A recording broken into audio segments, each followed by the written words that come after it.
Willkommen und hallo zu dem höchstwahrscheinlich Finale des 5. Lostbelt des Atlantis. Part Nummer 1. Beim letzten Mal haben wir es endlich geschafft und in den Kern geschafft, dort wo der letzte Gott hier von Atlantis wohnt. Der letzte, der Torwächter, bevor wir nach Olympus kommen. Poseidon. Wir haben beim letzten Mal das, was von ihm übrig ist, hier gefunden. Drake hat den ersten Kern hier gestohlen und hat uns überhaupt die Hoffnung gegeben, diesen Krieg zu gewinnen. Den zweiten Kern haben wir mit unserem guten Kadoc zerstört, der leider hier verstorben ist in der Geschichte. Und den dritten mit Druang. Nun erwartet uns noch ein letzter Chor. Wir machen hier ein bisschen Risiko, weil ich weiß jetzt ehrlich gesagt nicht, ob das so gut klappen wird, wie ich mir das vorstelle. Aber, hey liebe Leute, I believe in the power of also liebe Leute, holen wir los. Und dann würde ich sagen, let's go zum finalen Kampf des 5. Lostbelts Atlantis. Ein Kern wartet uns noch, bevor auch der große Poseidon besiegt ist. Yeah, we almost at the last core. Just you're aware, we've been getting an endless sliding identical warning for a while now. Capture Francis Drake at all costs. Capture Francis Drake at all costs. How can such a machine make a mistake like this? It just goes to show that computer bugs can strike anywhere. Alright, that's as close as I can get. Thanks, Director. We'll take it from here. Let's go, Master. Phew. I can sense even strong energy coming from that core compared to the others. What is that? Wait, sounds reading incoming. Denn einen Servant wissen wir, dass noch lebt. Yeah. Drake, Francis Drake. This is the true face of Poseidon, a factory ship designed to renovate planetary environments. His primary objective was the renovation of and oversighting of marine environments. Though, of course, as you can see, he is now nothing more than the great pit guards. That said, he had still some semblance of sanity remaining, right up until Drake took one of this course. Chiron. How good to see you again, Master of Proper Human History. Chiron. Oh, I'm surprised to see you still alive, Yazon. Well, no matter. The fact remains, I am the last soldier tasked with defending the Sea of Atlantis. Achilles really handed your horse to you, didn't he? From now, what I hear, not even dying was enough to stop him giving you a hard time. Indeed, it was quite an embarrassing spectacle.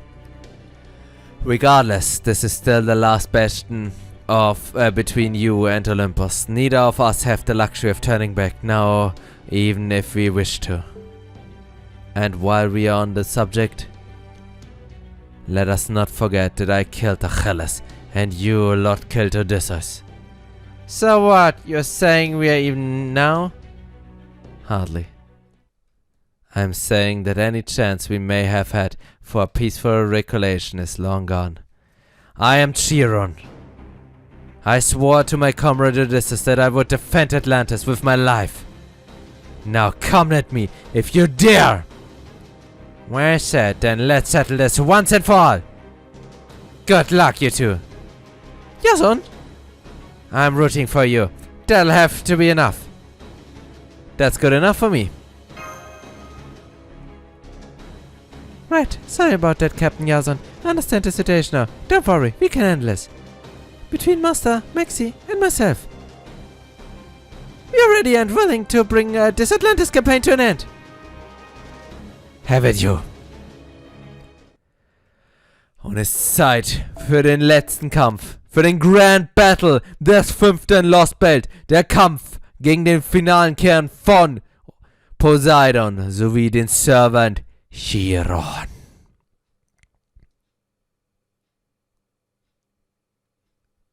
God Adventure Truman.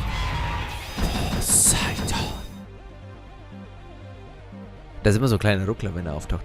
So, er ist natürlich ein Archer und er kann uns ziemlich ärgern, wenn er will. Schauen wir mal, ob wir das trotzdem so schaffen. Attack up. Jawohl! Sehe ich das etwa richtig? Sehe ich das gerade etwa echt richtig? Dass uns hilft? Der Grand Archer ist an unserer Seite. Dann können wir eigentlich nicht verlieren, oder? Seht ihr das richtig? So, ihr seht übrigens meine Full-Maxed Karte hier. Die ist übrigens sehr schön, gell? Wenn ich das mal so sagen darf. So, also, es ist ein bisschen doof, weil Chiron kann uns instant killen. Oh, wir machen nur 38.000 Schaden. Oh, ich hätte schon gedacht, dass wir ein bisschen mehr Schaden machen mit unseren ganzen Waffs. Aber okay, liebe Leute. Hälfte des ersten Balken ist schon weg. Oh, Stun. Oh, Target Focus. Oh.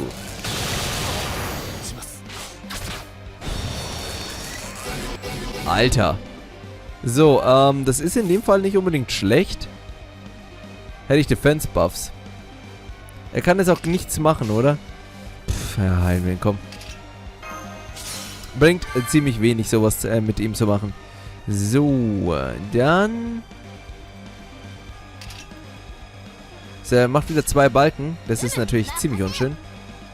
Ich habe da echt das Gefühl, wir werden Poseidon deutlich schneller bezwingen. Bevor wir hier und down haben.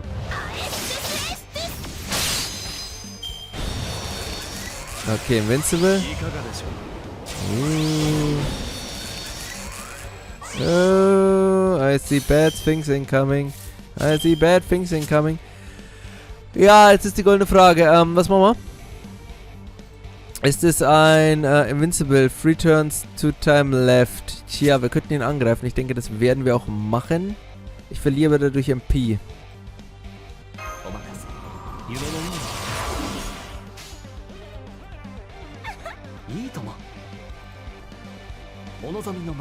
So, machen wir so.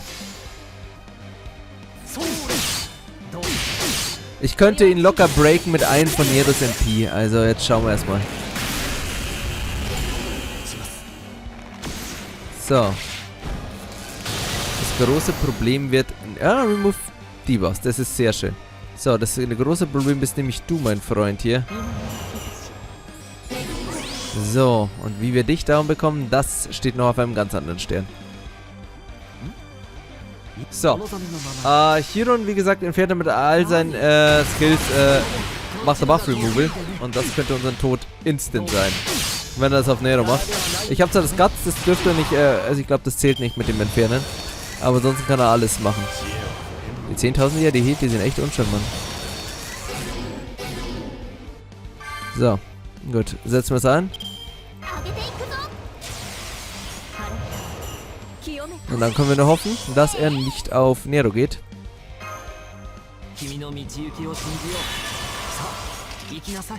So, One-Turn left den Einzug, den gönne ich dir. So, kannst behalten. So. Ich schaff's echt nicht, hier den ersten Balken zu breaken, weil das ärgert mich gerade. Aber ich schaff's auch nicht so MP-Spamming zu machen, wie ich es mir gehofft habe. Das ist halt, weil das Ding vom Kernummer uns den MP-Balken klaut. Das ist fies, Mann. So. Sehr schön. Passt. Okay. Geh auf Melon. Dann kommt zwar Kagetora, das hilft mir jetzt nicht so richtig viel. Aber egal. Geht auf Nero. Na, okay. Wie gesagt, das ist der Best Case.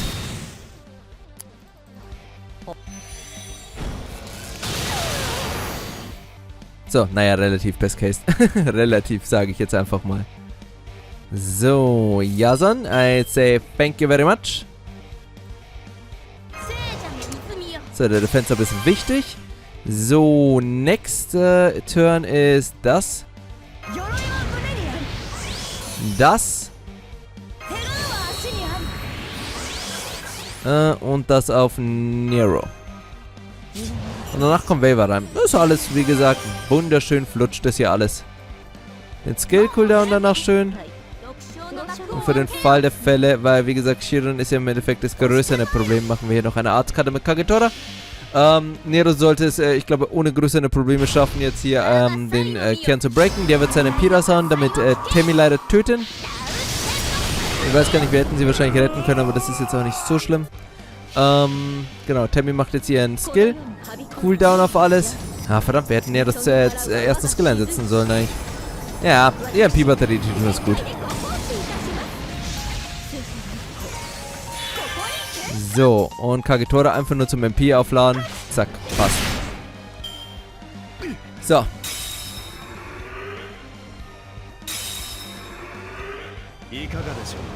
Ja, Guts oder was? Schau mal, wie wenig Nero verloren hat, Mann. Das war jetzt echt nicht viel, was die verloren hat, Mann. Ja, ist sehr nice. Okay. Waver Boy is in the hood. Ich krieg ein schönes Defense-Up von Jason. Das freut mich natürlich nur umso mehr. Und... Ich will mal sagen. Wie sagen die weisen Leute immer von heute? Let's go. So. Bewusst beides eingesetzt, aus dem ganz einfachen Grund. Wir machen den.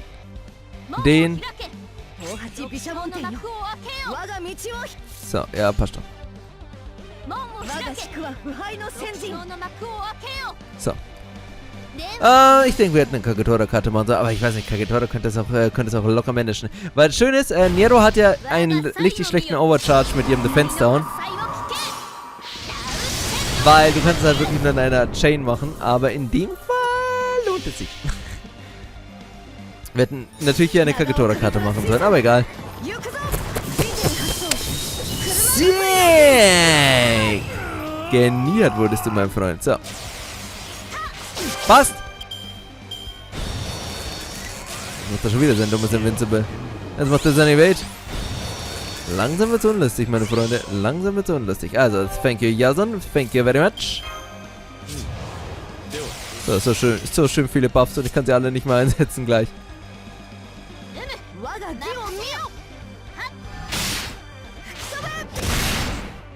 So, Buffs. Bringt uns, glaube ich, jetzt nicht so viel. Greift das Nero an. Alter, kannst du mal aufhören, hier mein True zu Oh mein Gott, ist das Bullshit. Ich meine, jetzt ist mein Guts nämlich in der Runde, glaube ich, weg. Das ist echt madig, Mann, was du hier gerade gemacht hast. Der spammt da seinen blöden Skill. Ich kann ihn nicht angreifen, weil er die ganze Zeit sich covert dagegen, Mann.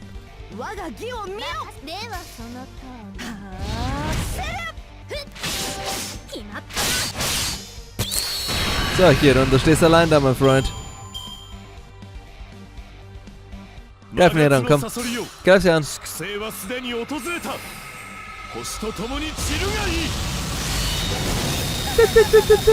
Schade. Hast super gekämpft, aber Kagedora. Nice, nice, nice. So, wen habe ich jetzt eigentlich noch in der Hinterhand gehabt? Hab ich da noch jemanden? Ah, wieso habe ich meine Karte mitgenommen? Ich. Aber nur so. Aber nur zum Flexen, oder?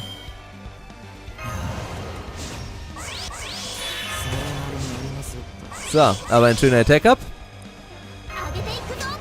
Ein schönes Ding. So, nehmen wir auch natürlich noch mit.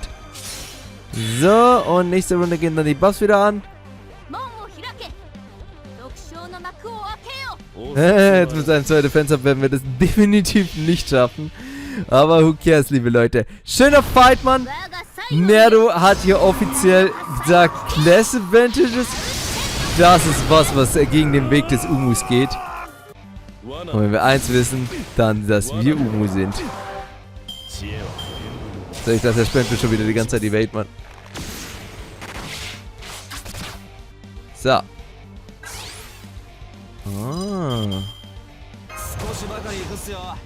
Ah.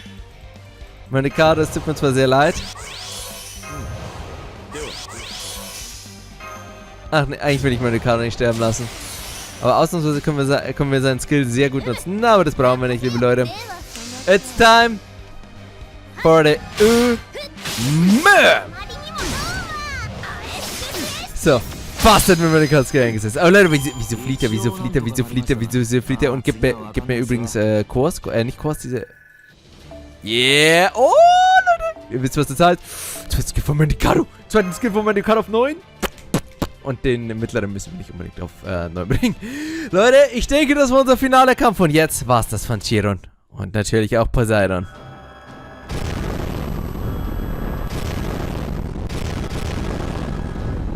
Rebooting. Impossible. Target elimination impossible. Logic unit inoperable. Weapon control system 90% destroyed. Rebooting. System error. Rebooting error. System purge impossible. Backup system inoperable. Francis Drake lost. Emotion unit moral ethic Safe gun. Inoperate. Sending distress signal to Olympus. Error. Damage sustained to all units. Over 90%. Unit connection system error. CPU is overloaded and inducing freezing. 618 seconds. Time to complete system failure. 100 seconds. Damn you, Chaldea. Damn you, humans. Damn you, proper human history. Body destroyed. Time to total shutdown. No. Gods can die. Gods can die. Gods can die. That was hand of a turning point, but it looks like it's almost over. Setting memory unit. So this is it. But how did I lose? No. How did you all win? You should never have even had a chance. We outmatched you in every possible sense. Not just the numbers. I'm certain we were far stronger than you. True.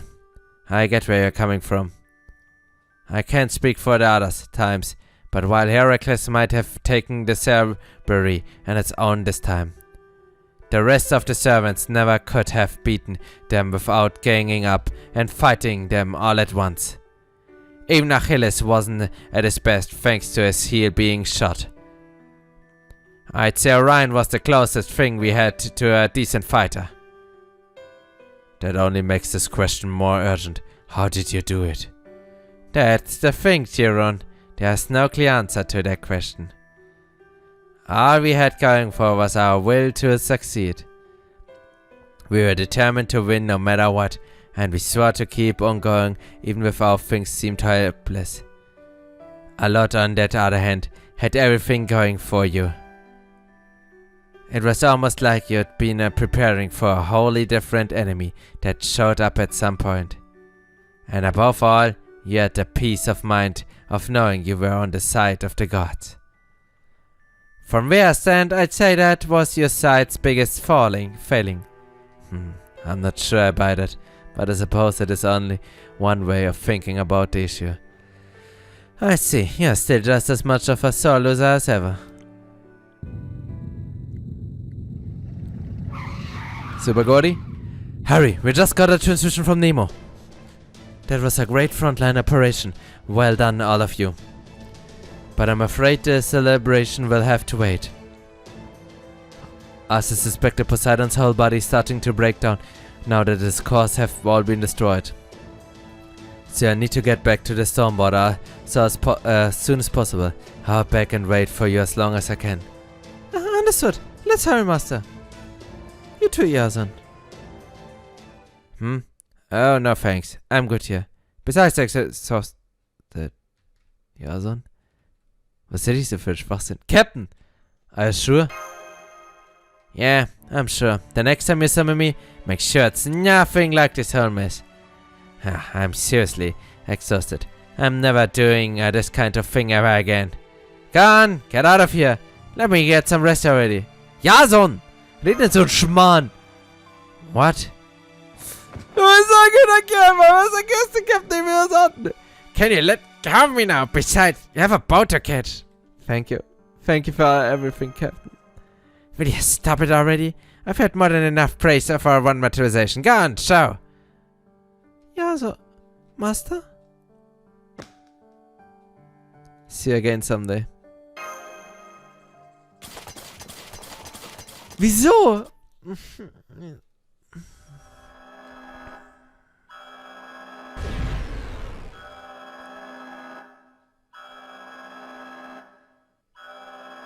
I seriously thought I was done for.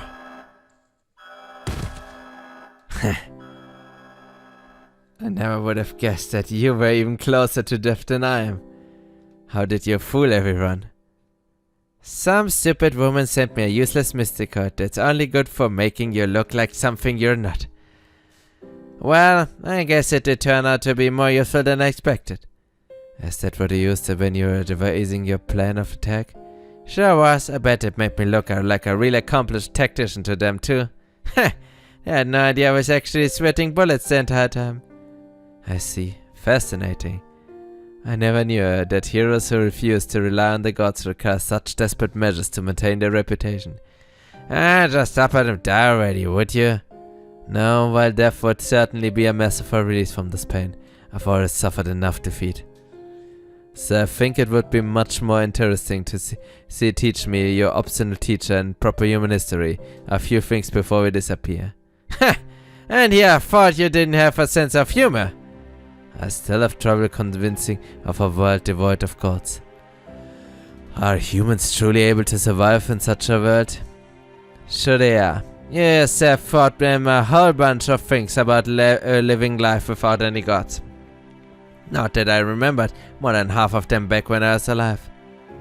It seems our ways of life are just so different. You can say that again. That said, it looks like neither of us will die at any regrets, don't you think? Yes, you may be right. You know, now that you mention it.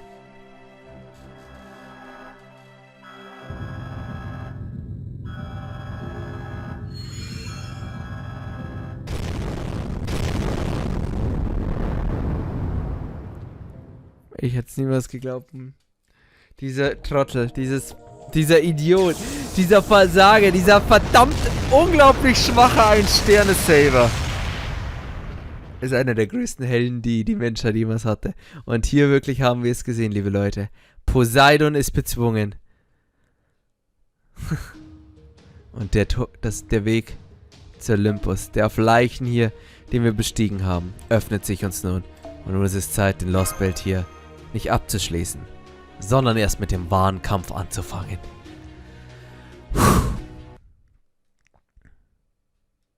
Master would like to Maxi return from battle. Good, then let's go. Wait, where's Yasun? Isn't he with you? Yasun. I think Yasun deserves to rest now. I see. Well, I suppose he did overextend himself to that. I mean, he was only a third-rate servant to begin with. I can't say I blame him for wanting to rest. Very well. Permission for a leave granted. Now let's get back to the Stormborder.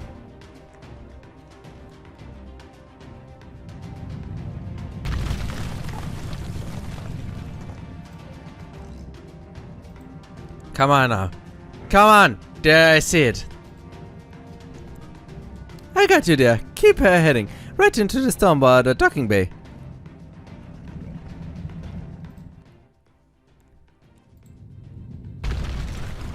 Drag, cursed human. Zeus, Atlantis has been breached. I'm afraid the rest is up to you.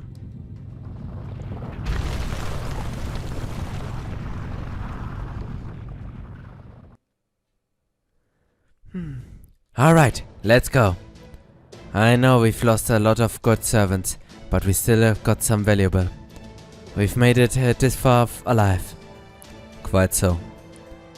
Every hero we encountered on this journey had to sacrifice themselves so that we could reach this point. The option to rest in peace besides them is not one can avail ourselves to. Let's go. Right.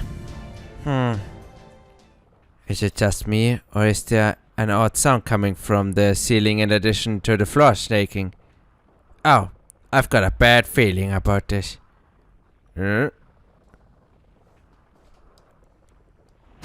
Uh-oh. What, huh? Whoa-oh. I apologize for interrupting when you all appear to be having difficulties with your vocabulary. But it would seem now that Poseidon is gone, the magical energy barrier holding them, the seawater is gone. Jetzt verschwindet die Holmes, Mann, das sehen wir! Captain, if we don't do something soon, I'm afraid that water's going to collide with the ship towards the section. Alright, prepare for anti-ship missiles. Entering data now. Our target is Poseidon's hull. We need to destroy him as soon as possible, so we can brace for descent. Target the missile far enough away that the detonation won't harm us. Ah, so much shaking. Both the ship and my stomach. Ah, are you sure this is a good idea? All we can do now is hope for the best. There, he's collapsed. Begin descent. Master, give me a hand. Mash. Come on, we're finally almost to Olympus.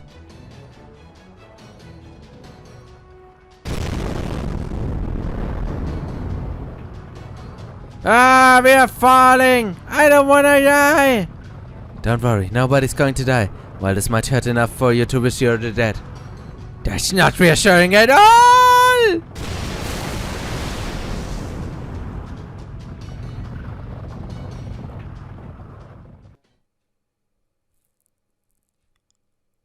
Is everyone alright?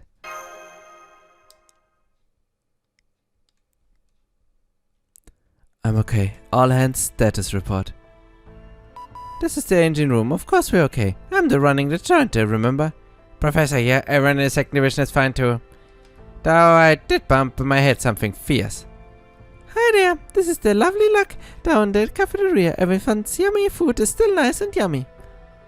I'm alright too, though I dare say I haven't felt so exhausted in quite some time. Hey, computer room here. I'd say I'm hanging in there, I guess. I don't think I'm malfunctioning or anything, but I'm feeling kind of tuckered out. I'm fine too, and so is Fu. Was it Goredofl? Fu? At any rate, we have at long last arrived at our destination, the home base of the 5th Lostbelt. This is where Kirishima Wodime, leader of the Crypters, awaits. See for yourself, though you may find it difficult to believe what your eyes report.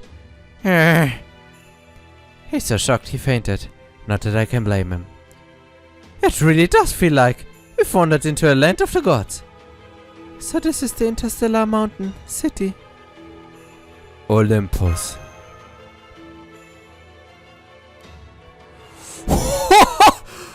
Eine fliegende Stadt unterhalb des Meeres.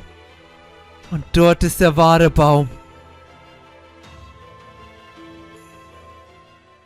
Was in Sinn Gottes Namen? Drake. She entrusted the Chaldeans' lives to the sea as the first of their guides. Time. She took advantage of her own cursed body to cause havoc among enemy forces. Yeah, she fought back as hard as she could, even if it meant discarding everything but her ability to kill. But follow me. He accomplished in death something he never managed to in life, bringing hope to the world. Achilles. He never stopped running, even after his crippling wound. Hector. He answered us summon to buy them just a bit of time, and in doing so gave them hope. Mein Freund, nicht mein Boy, mein Freund, Mendicaro. He vowed to do everything he could to help his trusted friend. Partisan Apollon. He chose to sacrifice himself to help them without a moment's hesitation, because it was the right thing to do.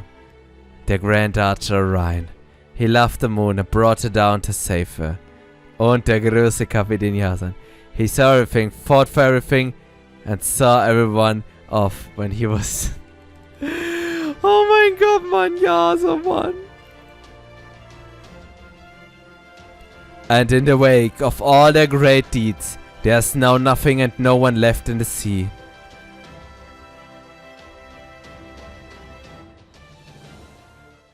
And so, Atlantis was breached. What awaits Chaldea now is a grand, glorious, subterranean city. Olympus, die Stadt der Götter. The ancient dreadnought gods of Atlantis, surmounted. Ladies and gentlemen. Aber das war's noch nicht. That shining star up in the night sky? That's gotta be the Chaldea ship. You see? I told you to make it here. I'll admit I was a little worried, but I always trusted they pull it through. I'm proud of them. Nope, I can't do that. That's a little too much fake cheer even for me. I wish I could meet up with them now, but it's just not that simple. Not when this place is even more brutal than Atlantis. I knew we were in for a tough fight when I got here, but this is still way worse than I was expecting. Oh well, it's not like I've got any other choice now. Alright, since this hideout looks to be deserted too, I think I gotta check out the next one.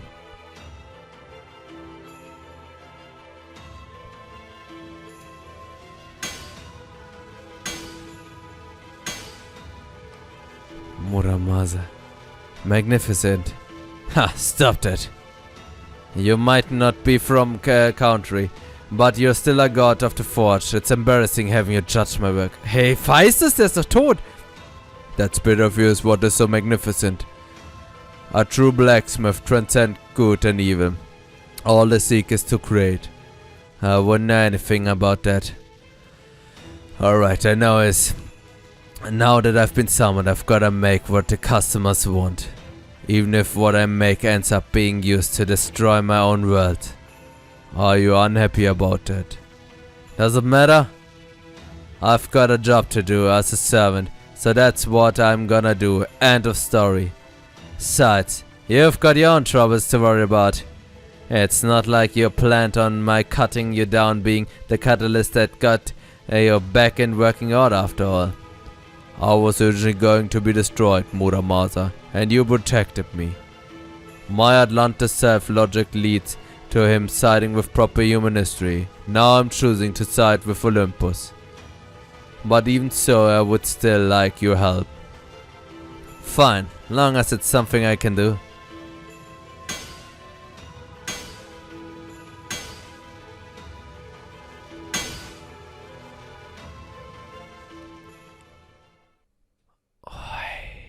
Leute.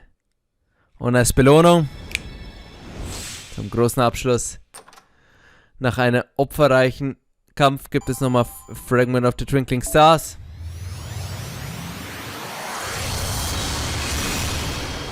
Und einen Heiligen Gral.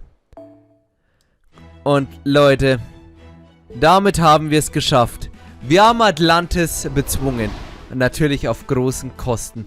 Leute, es war ein spektakuläres Abenteuer. Und es ist echt schwer, aktuell das bei mir so in meinem Kopf hier zu ranken, man, wie diese Kampagne war. Es war eine Wucht. Es war ein wirklich sehr emotionales Abenteuer. Ich würde es persönlich, ich muss das natürlich ein bisschen sacken lassen, ein wenig, ich würde es noch unter Lostbelt 2 setzen. Ich würde es über Lostbelt 4 setzen und auch über Lostbelt 1. Und ich denke, Solomon ist schwer. Also es ist unser Babylonier. Aber ich meine, man muss auch sagen, bei all dem, was passiert ist, es war ein spektakuläres Abenteuer. Es ist nur ein Prolog, liebe Leute, auf das, was noch kommt. Also kommen wir mal kurz. Also Leute, wir sehen hier schon das Highlight, Leute, dass wir mit der Ausnahme von einem Charakter, muss ich sagen, der mich am meisten runtergezogen hat.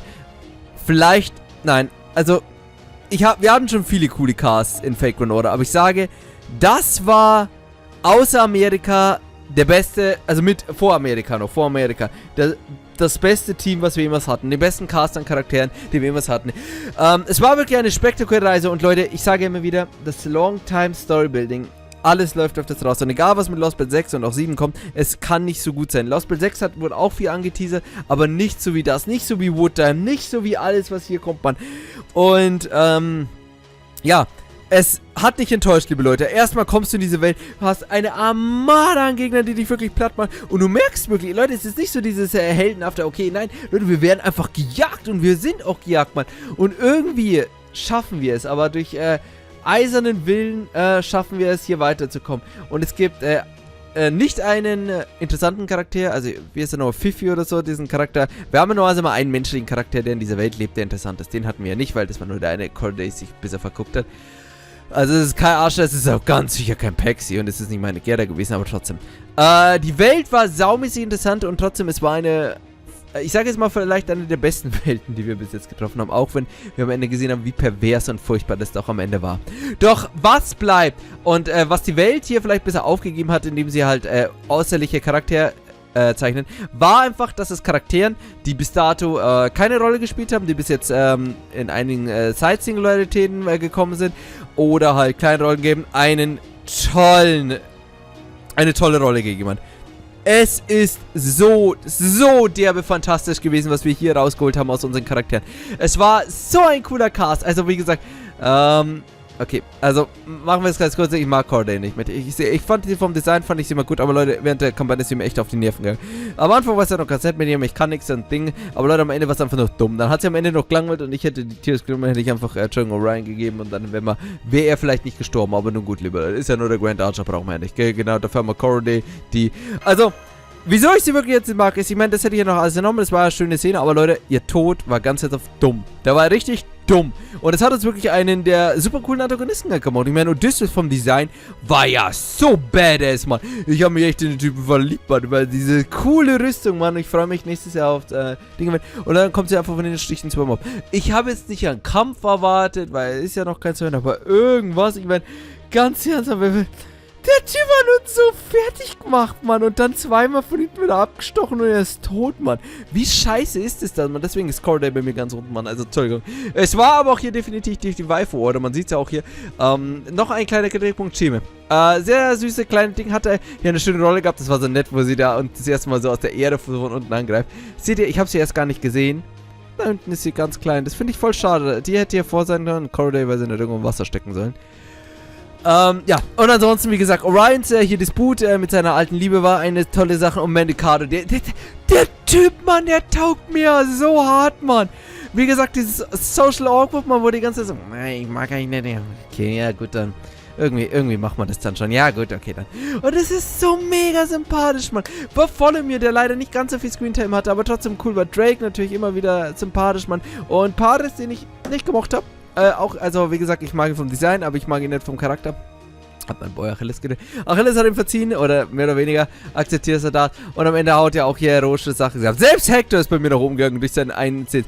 Und dann, Leute, dann kommen wir gar nicht zu meinem Boy. Jetzt, also wie gesagt, Kadoc war so großartig, Mann.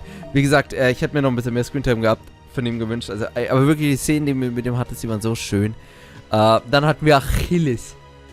Also Achilles ist ja, also er ist mein Freund, er ist mein Bro und er ist mein Teddy. Dann hatten wir Achilles wirklich. So, also, dafür, dass er jetzt wirklich am Ende gekommen ist, man, er ist wirklich so ein strahlender Held, wie du dir vorstellen kannst. Dann haben wir hier noch Orion. Was soll man sagen, Leute? Der Grand Teddy. Statement. Zu diesem Zeitpunkt werdet ihr es wahrscheinlich schon gewusst haben, ich werde beide grailen. Orion auf Level 100 und Kadoc erstmal auf 90 und dann schauen wir weiter, Mann. Wir haben gesehen, ja, Leute, er hat einen verdammten Gott besungen. Ich fand übrigens den Schwierigkeitsgrad relativ schön. Ich fand schön, dass die Random Encounters echt hart waren. Okay, dank Space History nicht jetzt so. Aber generell waren es wirklich harte Random Encounters, aber es war ein akzeptabler Schwierigkeitsgrad. Das war jetzt nicht so unfair, Superfights. Aber Leute, Orion war so großartig. Also wirklich so lustig, sympathisch und dann hier am Ende nochmal erst der Grand Archer einfach nochmal, das war ja wirklich dann nochmal spektakulär. Und ich sage jetzt mal ganz ernsthaft, ich fand Jason immer nett, sympathisch, so als Comedy-Charakter.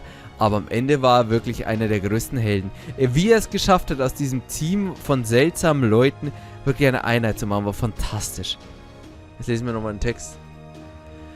There was one volation. They had strong will to never lose, and they trudged on as they vowed never to give up until the very end. This is but a vision of a dream.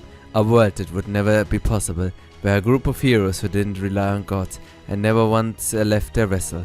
Yet you still imagine it, and still envision the group of heroes and courageous sailing off into the dawn. Leute, ich weiß gar nicht, was ich sagen soll, Mann. Es war ein fantastisches Abenteuer und jetzt, außer Chaldea gibt es eigentlich im Endeffekt nur einen großen Kritikpunkt. Und zwar, dass es ein Prolog ist. Es ist, also Leute, ich muss nochmal über den Kirishima-Fight reden, weil der Kirishima-Fight war ja echt das spektakulärste überhaupt. Wie das uns einfach, also anteasert, man, auf den Kampf gegen den, Mann, im zweiten Hälfte vom 5. Lostbelt, Mann. Es ist ja so geil, Mann. Also, und ich sage ja, all das war, egal wie wichtig es war, und es war wichtig, es war spektakulär, war es der Prolog auf das, was uns kommt. In der Stadt der Götter erwarten uns die Götter. Wirklich. Der oberste Gott, der Blitzgott Zeus. Uns erwarten die Disciples des Foreign God, die Alter Egos. Kirei Kotmine, alternativ Rasputin und auch Muramasa. Hephaistos, Musashi und vielleicht noch einige andere Chaldea-Servants, die es dorthin geschafft haben. Kintoki, möglicherweise auch Medea. Das wird ein spektakuläres Kapitel. Ich habe damals schon gesagt, nachdem ich Babylonia gespielt habe, es gibt ein Kapitel, was Babylonia als mein All-Time-Favorite ablösen kann. Lostbelt 5 hat es jetzt nicht ganz geschafft, aber es ist sehr nah rangekommen. Doch wenn wir dann uns auf den zweiten Teil von Lostbelt 5 Olympus dann anschauen werden, vielleicht wird dann der Tag kommen, an dem da ein Kapitel Pavillone abschließt. Und es wird auch bald weitergehen, denn wir werden im 5. Lostbelt weitermachen. Interstellar Mountain City Olympus. In diesem werden wir nun gegen den Anführer der Crypter Kirishima Wodime kämpfen. Es wird ein harter Kampf, auch wenn viele Servants gefallen sind. Sind wir immer noch nicht verloren. Der Kampf geht weiter. Und Chaldea wird alles tun für die Proper Human History, für unsere Welt. Egal was es kosten mag. Egal wie schlimm die Prophezeiungen sind. Und auch egal wie viel Opfer es kosten wird. Wir werden nicht aufgeben. Das sind wir den Leuten schuldig, die für uns gekämpft haben. Liebe Leute, ich war's, bin es und werde es immer sein, euer Demi-Servant. Ich hoffe, wir sehen uns bald wieder in einem zukünftigen Lostbelt und in Fake Order. Haut rein und auf Wiedersehen. Ciao.